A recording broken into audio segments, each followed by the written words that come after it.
Claire. Laurent Nunez aurait-il la main qui tremble ? Le ministre de l'Intérieur a annoncé vendredi le projet d'une nouvelle loi de lutte contre le séparatisme en complément de celle de 2021. Mais c'est le même ministre de l'Intérieur qui s'opposait le 12 mars dernier à l'interdiction du voile chez les mineurs lors d'un discours prononcé à la Grande Mosquée de Paris. Intraitable sur le séparatisme, oui mais pas trop. On en parle avec le directeur de la Nouvelle Revue Politique, Arnaud Benedetti. Bonjour. Bonjour. Bonjour Arnaud Benedetti, merci d'être en direct sur Sud Radio en ce lundi de Pâques, mais vous êtes toujours fidèle au poste et en première ligne quand il s'agit de décrypter l'actualité, surtout quand elle est polémique, comme c'est le cas des déclarations de Laurent Nunez. Alors ça a été vous-même, ça a été disséqué, commenté, ça a été stipendié. Pour autant, lorsqu'on se repenche sur la phrase, il faut toujours prendre un peu de recul pour comprendre ce que les gens ont voulu dire. Il y a surtout ce passage où il dit « C'est également ce qui justifie et justifiera que je pousse et défends, comme ministre des cultes, toute initiative qui puisse contribuer à mieux faire connaître l'islam. Et tu sais, dit-il en s'adressant au recteur de la mosquée de Paris, mon cher Shebs, combien le président de la République est attaché à développer et à mieux faire connaître l'islam. Ma question va être directe. Cette hypothèse a été évoquée. Est-ce qu'au vu des résultats assez positifs de la défense des musulmans de France et de l'islam par la France insoumise, est-ce que le camp de la Macronie, de ce qu'il en reste, pourrait se dire mais pourquoi ne n'irions pas nous aussi à la pêche aux voies musulmanes et au lieu de stigmatiser l'islam radical, est-ce qu'on pourrait pas expliquer aux musulmans qu'on les protège, qu'on les comprend très bien et que finalement le voile ce n'est pas grave? Est-ce que ça peut être une hypothèse qui tient la route? Pour moi, c'est une hypothèse qu'il ne faut pas exclure et qui tient relativement la route. Parce que la réalité, c'est qu'il faut s'intéresser à la pensée profonde d'une partie des classes dirigeantes françaises, et notamment d'Emmanuel Macron. Emmanuel Macron, en 2017, a fait une campagne, il faut s'en souvenir, sur une vision de la République qui était quand même étrangement proche du modèle anglo-saxon.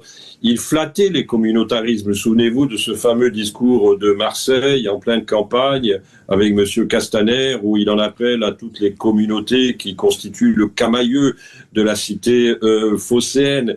Il y a une tendance qui existe aujourd'hui parmi nos élites dirigeantes à finalement considérer que le modèle qui est le nôtre, qui est un modèle assez unique d'ailleurs dans le monde, le modèle de laïcité républicaine, universaliste, qui fait que on n'assigne pas les gens à leur trajectoire et à leurs origines, mais à une conception de la citoyenneté qui doit dépasser ces origines.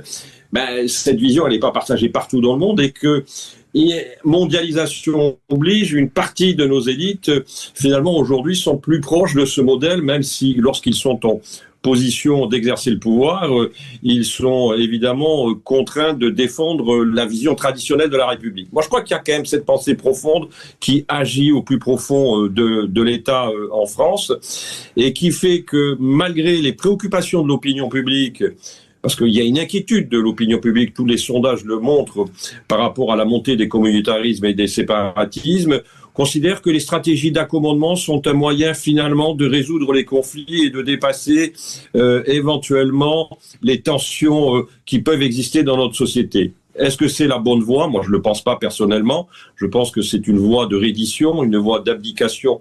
Finalement, il y a 3 points importants dans la déclaration de Nunez. Il y a en effet ce qu'il dit sur le voilement des petites filles, ce qui est quand même quelque chose qui peut être considéré comme très choquant, parce que s'il s'agit d'un symbole de soumission, c'est bien le voile. Et je rappelle que d'ailleurs, le voile ne constitue même pas une préconisation du texte de l'islam. Donc, ils vont au-delà de ce que peuvent demander des musulmans qui sont des musulmans pratiquants, mais qui ne sont pas des musulmans du tout attrapés par le salafisme ou par le frérisme. Ça, c'est un premier point. Le deuxième point, qui me paraît important, en effet, c'est que le ministre des cultes, et là, c'est extrêmement choquant, n'a pas à se faire le prosélyte d'une religion, quelle qu'elle soit.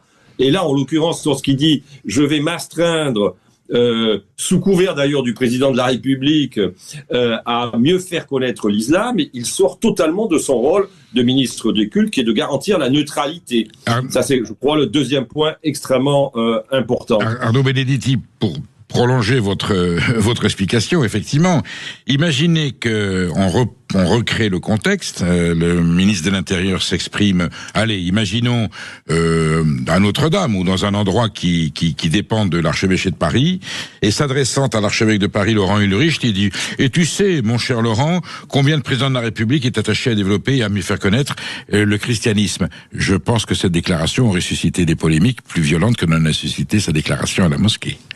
Ah mais clairement, vous avez parfaitement raison de souligner finalement, je veux dire, cette comparaison, parce que c'est une comparaison qui en dit long sur l'état, in fine, que d'aucuns qualifieront de soumission d'un certain nombre de responsables politiques quant à la pression qui est exercée par les plus radicaux de l'islam. Comme si on avait peur. Je crois que c'est ce que traduisent aussi les déclarations de Laurent Nunez, qui plus est à la Grande Mosquée de Paris, qui est un lieu qui est quand même sous contrôle algérien, il faut le rappeler. Absolument. Avec un grand recteur qui ne cache pas sa proximité avec le président Tebboune et le pouvoir algérien, ce qui n'est d'ailleurs pas sans manquer de poser un certain nombre de questions. Le faire dans ce lieu, avec les mots qu'il a employés, finalement, on a là, si vous voulez, toutes les conditions d'une controverse et d'une polémique qui n'a pas eu lieu, d'une certaine façon, et qui mériterait quand même un certain nombre d'interrogations et de questions. D'ailleurs, on peut se poser des questions, on peut s'interroger sur le fait que cette déclaration soit passée complètement sous les radars le 12 mars. Alors on le comprend, il y avait une actualité qui était extrêmement soutenue avec l'Iran d'un côté, les élections municipales. Cette déclaration est réapparue sur les réseaux sociaux il y a quelques jours. Mais in fine, elle ne crée pas, si vous voulez, une émotion au-delà de ceux qui s'inquiètent en effet aujourd'hui du respect des principes de laïcité qui sont les nôtres et qui constituent quand même, qu'on le veuille ou non, le cadre dans lequel on peut faire cohabiter des gens qui croient ou qui ne croient pas, ou des gens qui croient des choses différentes. On jette quand même, en tenant de tels propos, on jette quand même de l'huile sur le feu, sur le brasier de l'intégration ratée. Je parle même pas d'assimilation. Enfin, c'est encourager des communautés de Français musulmans qui s'estiment dénigrés, qui s'estiment discriminés. C'est les encourager, et je donne suite aux propos du maire de Saint-Denis où il dit c'est un pays raciste. Est-ce qu'un homme politique de cette importance-là, ministre de l'Intérieur, même si Nunez n'est pas un grand leader politique, il a un poste étatique important. Est-ce que le risque n'est pas énorme d'aggraver les fractures et de relancer des polémiques qu'on aurait pu croire éteintes? Ben complètement. Si vous voulez, le rôle des responsables politiques dans un État qui est un État unitaire, qui est un État qui repose sur un modèle de laïcité qui est clairement établi, c'est de ne pas finalement rajouter dans la fragmentation de la société française et dans la communautarisation. Finalement, le discours du ministre de l'Intérieur et des cultes est un discours d'accélération des communautarismes et des fracturations de la société française. Il les prend à son compte, il les reconnaît et d'une certaine manière, par les mots qu'il emploie, il les encourage. Parce que quand il dit que finalement le voilement des filles mineures ne constitue pas un problème et ne saurait faire de sa part l'objet d'une action visant à interdire ce type de pratique, il accepte que l'on puisse finalement voiler des petites filles qui, bien évidemment, le font sans aucun consentement, on l'imagine, bien compte tenu de leur âge, et donc il prône en plus, qui plus est, derrière, je veux dire, les coups de canif qu'il donne au principe de laïcité, au principe d'unité, il prône, j'allais dire, une vision assez inégalitaire de la société entre les hommes et les femmes. Que peut penser une jeune Française musulmane à qui l'on explique qu'elle doit porter le voile pour se protéger du regard impur de ses camarades de classe, de ses voisins, de ses amis? En République française, on se dit mais cette question n'a pas à être posée. Or là, le ministre de l'Intérieur dit mais je comprends très bien qu'on pose la question. C'est énorme comme enjeu. Mais c'est énorme. Enfin, il y a pas de. Enfin, je veux dire, il ne devrait même pas se poser de questions. C'est pour ça. Il y a un principe de base dans une société démocratique et libérale, c'est l'émancipation de l'individu. Et l'émancipation de l'individu, elle ne peut passer évidemment par la contrainte que constitue le port du voile. Si vous voulez, des questions qui ne se posaient pas il y a 30 ans ou 35 ans, aujourd'hui, en viennent à se poser, ou elles étaient posées en effet par des acteurs du communautarisme, des acteurs du séparatisme, qu'on n'appelait pas ainsi à l'époque, mais qu'on appelle aujourd'hui ainsi. Mais aujourd'hui, ce sont des responsables politiques qui sont censés nous aider et même se battre contre toutes les formes de communautarisme et de séparatisme qui reprennent à leur compte des notions ou des pratiques qui ont été forgées par notamment les fréristes ou les salafistes.